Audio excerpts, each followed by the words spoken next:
Arizona football looks the part in certain ways, and there are some questions left unremained and unanswered as spring football comes to a close.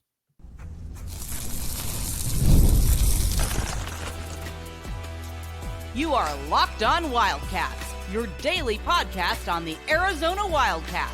Part of the Locked On Podcast Network, your team every day. Thanks for keeping it Locked On Wildcats and making this your first listen of the day. I am your host, Mike Luke. Locked On, your team every day. All right, we got a lot to get to this show. We are going to talk about Arizona football, Arizona spring football wrap-ups, everything that goes into that. The first thing, though, that we need to talk about is getting the offense straight.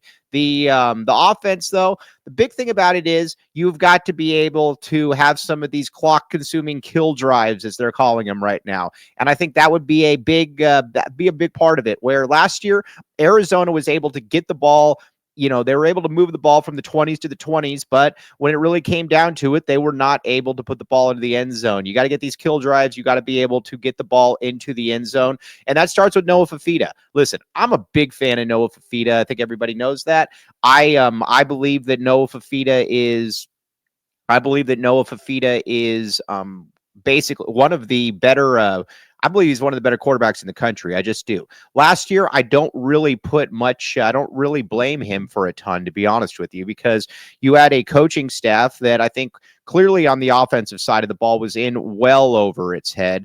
And I think that's something that you got to be able to keep I think that's something that you got to be able to, just kind of remember. That says something that with Arizona, Noah Fifita is a guy that should be able to get the ball out quick, and I think he's going to be able to do just that. And I think you got a coaching staff now that understands that. Now, the other thing, too, that you need to look at, in my opinion, is those wide receivers. I got to give the coaching staff credit. They did a very, very nice job with this wide receiver unit and replenishing that. Listen, you lost T-Mac. I get all that. Nobody wants to lose T-Mac. But at the end of the day, you've also got a player in You've also got some other guys, though, that I think are going to be able to replace some of that production. And number one is Chris Hudson. Chris Hudson is an absolute stud. You watch Chris Hudson, and he is I don't know, to be honest with you, how his stats weren't even better last year. But this is a guy that caught for 700 yards last year at Washington State. He's fast. He's physical. He's quick. He can just, like I said, he can do a lot of different things with the football in his hand. And Arizona is going to have to try to hold on to him because, again, you got a lot of schools that are going to probably come calling because, again, Chris Hudson is good. He is a good football player. So there is obviously that. Then you've also got in somebody like a Luke Wysong. Luke Wysong last year in New Mexico, we saw it. He was good. Good possession guy, can get open as well. Wysong and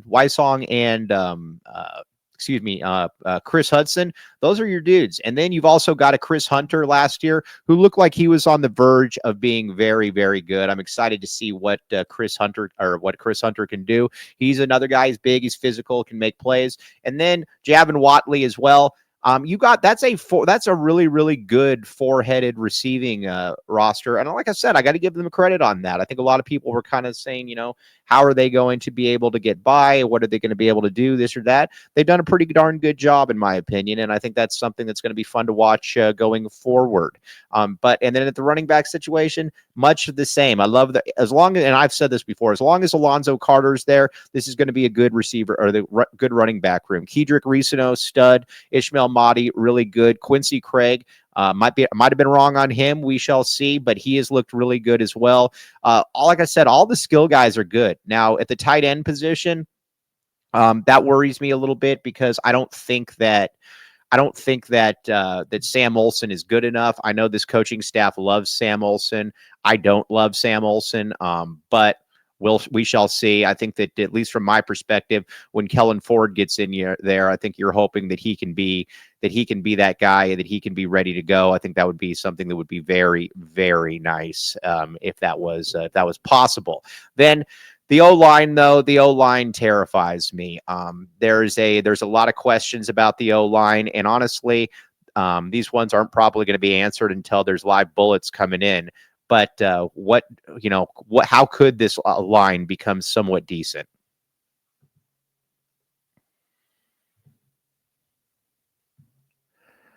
But first, we have got to talk about something here. Do you know your Fire TV is also on Xbox? And again, turn your TV into gaming and entertainment hub with Fire's TV Stick X 4K devices. No console required. Very nice. Just grab your pair controller, subscribe, or sign into the Xbox Game Pass Ultimate with EA Play included. Very cool. And you're ready to play. Dive into hundreds of premium titles from EA Sports College Football 25 to Call of Duty Black Ops. All kinds of good stuff. And you've got the latest technology for elevated playing with Wi-Fi 6, 6E, and auto low latency mode. Advanced technology. This stuff goes quick. It doesn't, you're not going to have to worry about buffering and all that. Endless entertainment, affordable and portable gaming. Hosts with hardcore gaming experience can share the experience with how Fire Stick TV 4X can be a game changer. Again, a lot of people are using this, and there's a reason why. Head to Amazon.com/Fire TV. Locked On to get started. Xbox Game Pass Ultimate subscription and compatible controller required. Again, available on select devices including Fire TV Stick 4K 2nd Gen, Fire TV Stick 4K Max 1st and 2nd Gen, and Fire TV Cube 3rd Gen. Check it out. Again, a lot of people using this, and it's convenient. That is one of the main reasons why.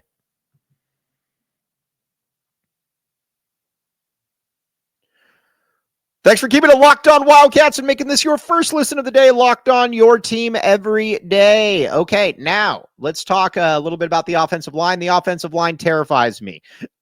That's why I think you got to approach anything with this season with a little bit of an understanding that the O-line, there's a very good chance the O-line won't be great. Be that as it may, I think obviously we're hoping for some surprises, but there's a good chance the O-line will not be great. Now, who could possibly step in there? Chuba. They like Chuba. Maybe Chuba is one of your starting guards. Chuba played guard in high school. Maybe that's maybe that's kind of where they're going with it. That Chuba can step in there and be quick twitch. He's a great guy by all accounts. Maybe that can work out. Maybe it can work its way out for Arizona. We shall see. You got DeCambria, the transfer from Hawaii. I would assume he's going to play center. Don't feel great about it, but I don't know what your other options are. Plus, with center, that's a premium position in the portal. Not a lot of guys are, going to be hitting the market that are good enough that Arizona needs. After that, you got Rhino at one of the tackles, and you're probably going to have Bounds or Buchanan at the other one. Then Deuced, not bad on the interior, but again, it's just I think you could maybe make the case that the O-line, you could maybe piecemeal that together, but I don't love the O-line. I think the O-line is a problem, and Noah's going to have to get the ball out quickly. Now, again, you've got some really talented receivers to be able to get the ball to, but Noah is going to have to be playing this one quick. But that's also, again, why I like Seth Dagey a great deal. Having somebody in there like Seth Dagey that knows what he's doing, that's been there before, that is going to be a breath of fresh air. Because last year you had an offensive coordinator that clearly didn't know what he was doing in Dino Babers, and I think that was something that was very, very annoying for a lot of Arizona fans. Dino Babers, Arizona needs to do. Arizona can do better than that. Okay, now when it comes to the rest of this roster, then the defensive side. Now we'll see. But the defensive line has not been bad in camp, and a couple of the players that have been surprises. Deshaun McKnight, transfer on the defensive line. He's been pretty good. Started college as a linebacker. He's bulked up, and they put him on the D line. He's not been bad. Then next to him, you're looking at Tia Savea. I like Tia Savea. When Tia Savea left, I thought that was a big loss for Arizona. Getting him back has been nice. Then you got Trey Smith, who Joe Salavea, the D-line coach, has said basically wasn't coached right this past year because he didn't know how to use his hands. They're working on how he can use his hands on the other pass rusher position. They're trying to figure that one out, but you're probably going to have Chase Kennedy coming off the edge a lot. That's at least how I would look at this, and that's how I kind of see these things playing out. But again, we'll see how this does play. But the D line has not been terrible, so I think that's something that you got to keep in mind, keep an eye on, and we'll see how. Like I said, we'll see how it plays out. Then the linebacker unit, you've got. Listen, I like Riley Wilson a lot. Tay Brown has shown what he can do here in the past. Gotcher, not good enough. The guys that you got from Northwestern State just aren't good enough. I don't know that should be a surprise really to anybody because they are. How do I put this? They are, they were on a Division 2 or 3 team that was one of the worst defenses in the country. So generally, you don't have a ton of great players that come from that. That spot worries me a little bit, but I think those two are going to be okay. We'll see. Now there is a strong part of this team on the defense that we're going to get to.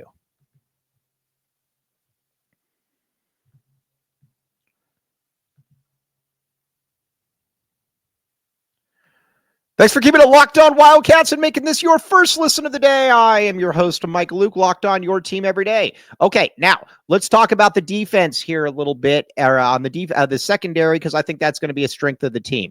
Listen, Genesis Smith, I think, is one of the better safeties in all of college football. I think he's going to be everywhere. I think that they are, you look at how Genesis plays, he's a year away from being in the NFL. He's, like I said, Genesis Smith is that dude. He's that dude. Then you got some other guys in there as well that I think are going to be fascinating to watch how they play out.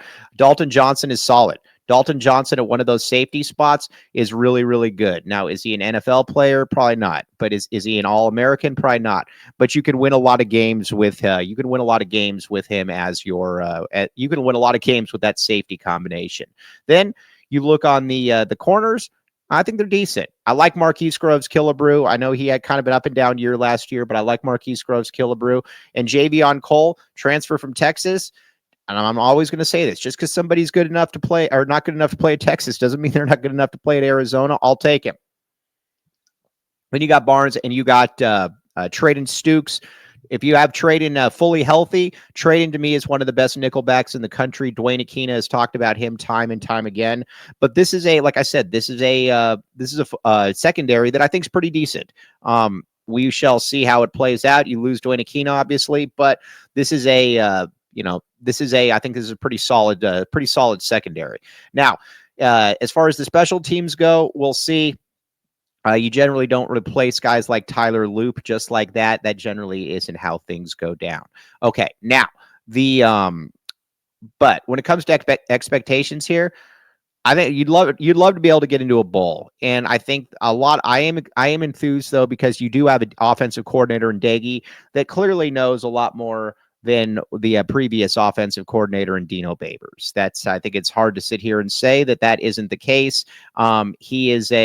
He's going to be much better now, but it's going to come down to the O-line. I think the season, honestly, is going to come down to the O-line. If the O-line is just okay, I think Arizona is going to be in pretty good shape. My concern, though, is that you generally don't lose guys like your Jonas Sabaneas, your Wendell Moyes, your Josh Bakers, and get better. That's my concern. But if the O-line is okay, then I think this offense is going to be pretty decent, honestly, because you've got you've got 4 good wide receivers, you've got a stable of running backs. And I like Daggy. Now, defensively, it's kind of like with the offensive line. I just need the defense to just kind of be okay. If the defense can just kind of be okay, then I think Arizona is going to be doing very, very well. The problem, though, is if the defense isn't just merely okay and the defense is awful. But I do like Danny Gonzalez. I think Danny Gonzalez is I think he's an underrated coach in all of this. I think that he has done a pretty good job putting together, schemes in the past. We'll see how the 3-3-5 plays. He's got to be able to find some pass rushers, though, obviously. I think Trey Smith's okay. But after that, you got to be able to find some other guys. And can that be Chase Kennedy? Chase Kennedy is a thin, kind of a sinewy guy, but can he be that one? Can Deshaun McKnight push from the inside? Yeah, maybe Isaiah Johnson emerges as well. We shall see. But overall, I think his team's going to be better than last year's team. Now, you might say, Mike, that doesn't mean anything. Well, correct. But at the same time, I think they did a nice job at certain positions. But again, I worry about the O-line. I worry about Oglesby, and I just worry about the overall talent on the defense. we shall see how that will all play out. But as always, and again, we were a little remiss on basketball, but we'll get all that on Monday. But as always, very much appreciate you all keeping Locked On Wildcats, your first listen of the day. Locked On, your team every day. Talk with you. Have a great weekend. We will talk with you soon.